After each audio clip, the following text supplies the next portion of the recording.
ये है कुरान पाक और ये है हदीस मुबारका। What is the difference? कुरान सीधे अल्लाह का कलाम है।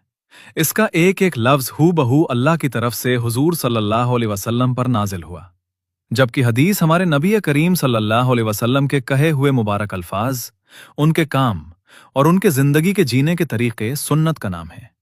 कुरान एक आसमानी किताब है और हदीस वो पाक किताब है जो हमें शरीयत के मुताबिक जीने के तौर तरीके सिखाती है। जिसे कहीं मुहद्दिसीन ने बाद खिलाफत हदीसों को इकट्ठा करना चालू किया, जिसमें सबसे बड़ी हदीस की किताब इमाम बुखारी और इमाम मुस्लिम है। कुरान अगर इस्लाम का रूल बुक है तो हदीस उस रूल बुक पर चलने का प्रैक्टिकल तरीका है। इसे ऐसे समझो, कुरान में अल्लाह ने हुक्म दिया कि नमाज कायम करो और ज़कात दो, लेकिन फज्र में 2 रकत और ज़ोहर में 4 रकत पढ़नी है। सजदा कैसे करना है, ज़कात में कितने पैसे निकालने हैं, ये सब कुरान में नहीं बल्कि हदीस में बताया गया है। बिना हदीस के आप एक वक्त की नमाज भी नहीं पढ़ सकते। आजकल कुछ लोग कहते हैं हम सिर्फ कुरान मानेंगे, हदीस की जरूरत नहीं। भाई, दुनिया की कोई भी किताब बिना किसी टीचर के नहीं समझी जा सकती।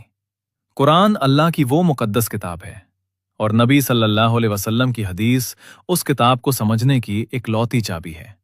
आसान लफ्जों में कहें तो कुरान से हमें पता चलता है कि अल्लाह क्या चाहता है और हदीस से पता चलता है कि अल्लाह उसे कैसे चाहता है। इन दोनों को मजबूती से पकड़ना ही मुकम्मल इस्लाम है। जो लोग कहते हैं हम सिर्फ कुरान मानेंगे, क्या वो पूरे कुरान में से सिर्फ एक ऐसी आयत ढूंढकर बता सकते हैं जिसमें नमाज पढ़ने का पूरा तरीका, रकात और सजदे लिखा हो? नहीं ढूंढ पाओगे भाई।